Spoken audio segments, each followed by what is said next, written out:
so much. I appreciate your time today. Um, Absolutely. we're really excited, we being me and like all 400 subscribers of mine that have told me that they've seen you guys in concert. Um, I guess most recently, maybe at the Boardwalk. Was it the Boardwalk? We did play at the Boardwalk pretty recently. Yeah, Yeah. And they said we've that we've you guys, played Goldfields and Boardwalk. We've kind of been staying close to home here during the winter. So yeah, yeah. That they were very excited because they wanted to let me know that they really found I guess, the stage show, the live action, very, very, very exciting. So I have something to look awesome. forward to, I guess, on Saturday. So, That's good. yeah. So if you could just give me a little brief background about how the band came to be. I know just reading off of your website, it started in 2005. There was a hiatus. There was a cardboard Ringo cutout because the drummer, but now you're here. Yeah. And so, if you can just give us a little background, that would be The awesome. latest incarnation of this band, without going into deep history, is I had I've had punk bands my whole life, and had kind of gotten into this, not so much a crossroads, but just wanted to kind of do something different. And I'm a 80s 90s kid, grew up with hair bands and all that, and I love hard rock and all that. So I just wanted to play in a hard rock band. Um, I've known Tom Shaw for a long time. He lives in the same town I do. We've never played together. We've played some shows with different bands together, but never have played in the same band together. So anyway, long story short, I had wanted to put something together and start a project. I sent um, John Pockets a message and said, "Hey, would you be interested in doing something? Singing wise, a la Black Star Riders, uh, something like that. Just something that's hard rock. Um, Dead Day. I was listening to a lot of Dead Daisies at the time. I was like, that's where I want to be at. That's my pocket. So, and he said, well, hey, I mean, we still have Ringo together, sort of. I mean, we all talk. We just don't have a drummer. I'm like, okay. So he said, come up and let's try out a couple songs and see what happens. And I did, and we scheduled rehearsals right after that. So They're it like, was a don't let them pretty down. quick fit. The energy was there. Everybody was psyched to get started again. And that was probably, I don't know, 4 years ago, 5 years ago. So we're, 2019, right in that. I guess it was 2019 because it was right before COVID hit and kind of screwed everything up. But yeah, so it was right about there. And that's about when you guys did your debut album, Drop of a Dime. Shortly after that, we recorded the EP, and put that out. So that was probably 2020-ish, middle 2020, late 2020, right in there. Okay. And you had said that you would um, gave them a call and they were looking for a drummer. Is drumming what your first instrument was? Is that what you do? You're a drummer, or were you also That versatile and you were like, whatever you need? that's all I do. That's all you did. Good. Yeah. I listened to the first three songs of the EP, and I gotta tell you, one of my favorite bands growing up was Van Halen. And you Okay. guys are very reminiscent of them. I mean, you've got your own unique style to it, but it's just when I heard that, I was like, okay, Yeah. this is my era, It's the 80s, guitar 90s as rock, well. man. I mean, it's, I love all kinds of music. I mean, from, whatever, jazz to hip hop, old school hip hop. I can't stand the new stuff, but um,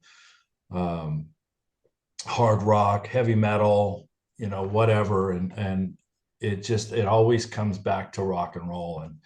And it seems like the further we go down the rock road, we tend to kind of lose the basic ingredients: drums, guitar, bass, and a vocalist. So Yeah. we just stripped it all down to the basics. I mean, Tom Shaw is a phenomenal guitar player.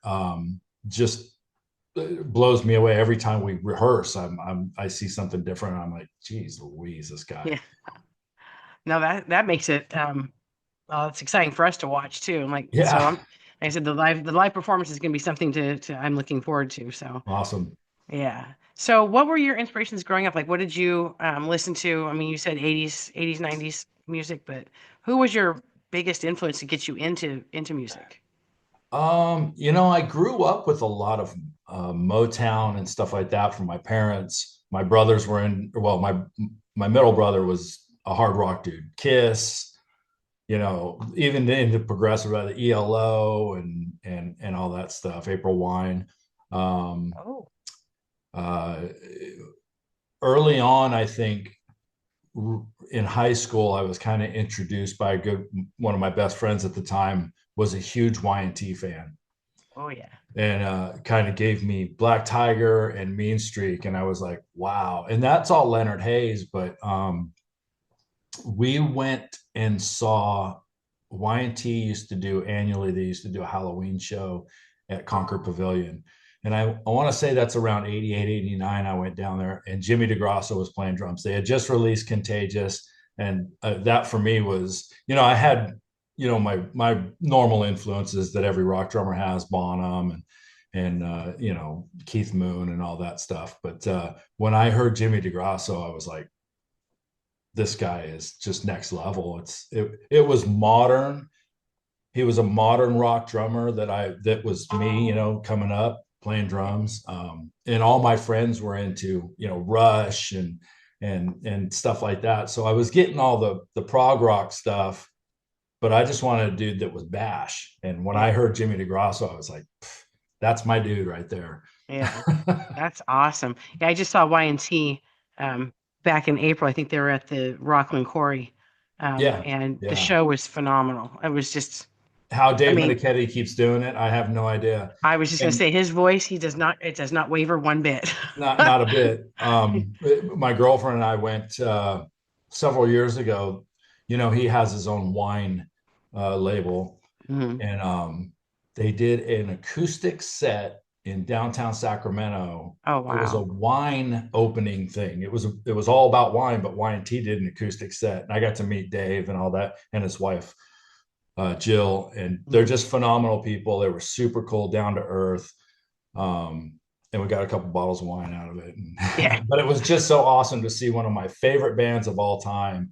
There was probably 20, 25 people there. like no big deal. Yeah. Yeah, You're like, this is crazy. and they played all the great songs, all the, and it was just kind of stripped down. And, they still had, I'm trying to think of their drummer, Mike Vanderholen playing Mhm. drums. He was still playing, but it was low, it was soft, it was low key, but it was still rock and roll. So Yeah. Yeah. One of the things I liked when I went to their concert, I was taking their photos and I looked over to my left and there was this couple and they'd been there. They said, we've seen them 30, 40 times. Like every year they see them, they go see them. And I said, well, why? And they said, well, I mean, wouldn't you? And I'm like, well, okay, yeah, if I didn't have a why job, I not? would definitely do it. But they said because they took their kids and they've because there's something for everybody. You've Yeah, got the people who are nostalgic about music like that, and then you've got the younger kids who are going, "Oh, this is actually pretty good. I can rock to it. I can understand the words." yeah, And everybody's having just a good time. And so I like that it crosses all of those age ranges. And so, absolutely, and I hear that in absolutely. your band too. And that's what I was saying when I was listening to the music this morning. Um, I was going to ask what the inspiration of Mud Flap Girl is, but I don't know if I want to know. But it was I'll be just honest with you, I don't know either. yeah. I was just thinking this music is very, like I said, I'm used to stuff like, Van Halen, because when I was in Yeah, college, Van Halen was my bread and butter. And that's exactly what you guys sounded like to me. So I'm looking forward to it. Even if I wasn't going and taking pictures, I'd be going anyways because that's well, my type of music. So I'm looking that's forward to awesome. it. That's high praise, and I don't know if Yeah. we're worthy of it, but we Well, we'll try. see, huh? But you're also there supporting LA Guns, and LA Guns is Yes, another one of my favorite bands. mine too. Um, and so I noticed that you guys have on your website, you guys have done a couple of things with them. Is We there a have. connection between the bands? Or is it just you guys get along and you like each other, Not or? there's no real connection other than the fact that I growing up with LA Guns, I was a huge LA Guns fan, above and beyond a lot of the bands that were huge at that time, Guns N' Roses and Poison and all that stuff. I kind of immediately connected with LA Guns. They kind of had a punk element to them.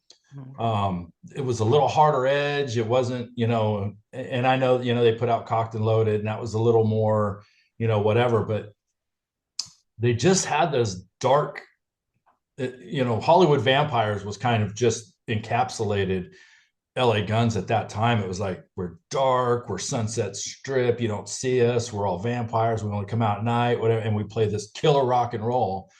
Um, which is weird because I was never really a big Steve Riley fan, even, you know, with him and Wasp and everything else, but he fit with LA Guns somehow. He just kind of held the rhythm together.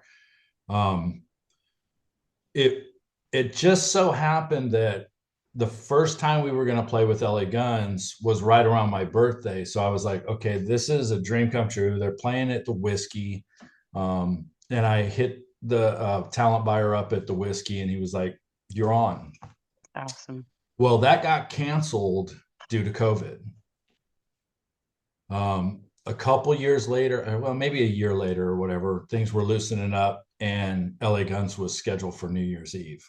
So I hit Jake back up and I said, hey, we were supposed to play this show. It didn't happen. Can we get on this show? And he said, it's yours. Get on it. Awesome. So Good to that have those kind of connections. fulfilled New Year's Eve, Sunset Strip, Whiskey A Go Go, LA Yeah. Guns. I'm set. You come full circle there, full I'm like, circle. you know, I can finish this show and then I can die and I'm all good. And I've, you're all good. you know, Yeah. what more can I do? Yeah. Yeah. So that kind of started it. We did, you know, we were able to talk with those guys down there, and they're all really cool guys, super down to earth, approachable. I have a funny story about TRACII, who almost ran me over with his car, um, which again to me would be fine. I'm like, it doesn't sound funny to me though. If I'm going to get hit by anybody and TRACII gets, and I'm not a guitar player, but I'm just a huge LA Guns fan. I was Yeah. like, I can think of about 1,000 worse ways to go. So, At least you'd be in the headlines, that's for sure. right. But you know, then they came up here and we opened for them up here again. I think that was probably about a year ago. And the shows always just mesh well. We're hard rock, they're hard rock. It's you know, even their new stuff is almost vintage LA Guns. So Yeah. Yeah. we just kind of fit in that pocket. It's just guitar rock. Is, you know, Yeah. it's there's no brain surgery to it. We just plug in and go. I mean, hell, our bass player doesn't use any pedals. He Oh, plugs wow. in direct. It's straight into the amp. Tom has maybe 2 pedals, maybe 3. And there's no electric drums. It's all acoustic. John's John. I mean, Pockets just gets on stage, man, and he interacts with the crowd. He pulls the crowd to us and kind of, you know, just invites them to be part of the show, which is, I mean, that's well, you know, growing up with that. I mean, that's David Lee Roth to a T. It's like, Oh, yeah. you know, I mean, can you get a better front man? Yeah, exactly. I was just going to ask about the live performances, how everybody told me they've described it as being, you know, this ethereal, spiritual, whatever. And I think on your website too, it even said effing insane. What is it, just because of the singer, because of Johnny Pockets, or is it? 90% Johnny Pockets, 10% us. I mean, you know, it's weird. We just kind of concentrate on what we're doing. Um, I try to interact as much as I can as a drummer, but that's mostly because I'm just so into the music. Um, and you know, Tommy's Tommy. He plays this thing, and it's really weird. We had like one of our first videoed performances. I was kind of listening back to it one time, and I hear the guy that's filming it, and I want to say it was Always Be Your Man. And in the very beginning, it's kind of this bluesy guitar little thing, and I hear him after filming Mud Flap Girl and Drop of a Dime and, you know, this harder edge stuff, and Tommy kind of drops into this finger picking blues riff, and the guy's like, what the, oh my God, this is spiritual, man. Oh my God. And I was like, that, I mean, that's just kind of it. That's, you know, we don't ever go into a writing session going, okay, we've got to do this or we got to do, it's just how things happen. You know, Tommy brings the riff, and it just, it ends up being whatever it ends up being, but there's no intent there. It's just, that's just us. It's us four Just make it. together.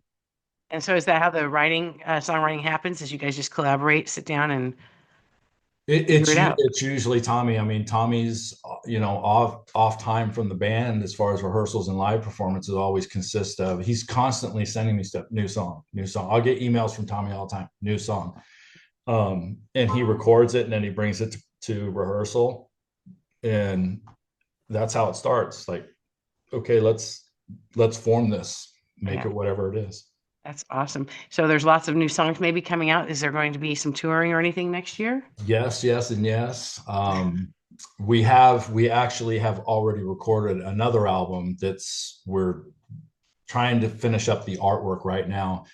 That is going to be released, whether we have the artwork, it'll either be released all streaming um, or on vinyl, to some degree, vinyl and CD.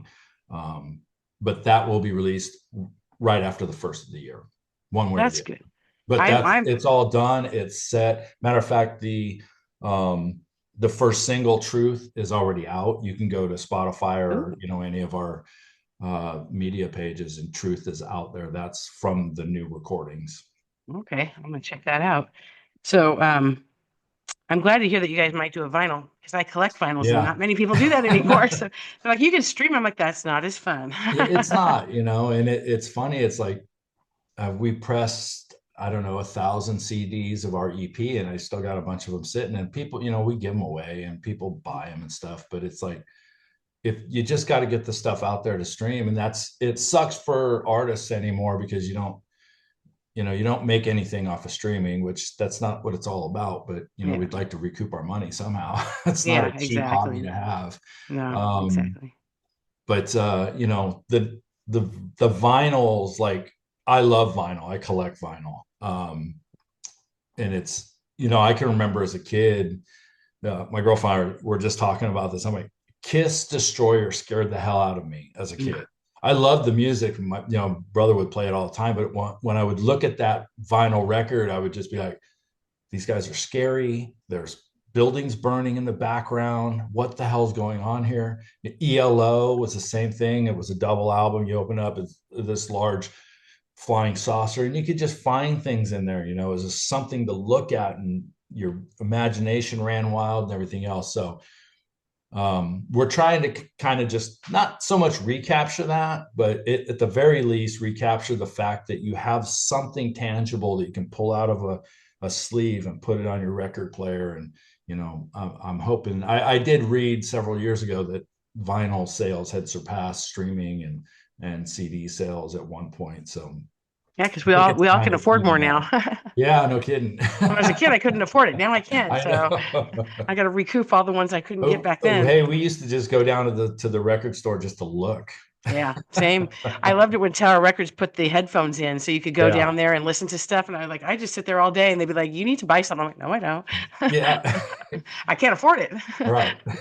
So I appreciate your time. And so is there anything that any special surprises that are going to happen at the show on Saturday? Or is this just like a reintroduction, I guess? Not really reintroduction, but Well, I don't know. There's always the potential that some surprise could happen, especially with Pockets out there in front. So it's, you with Pockets, you never know. I mean, he could be hanging from the rafters. He could be dancing with somebody in the audience.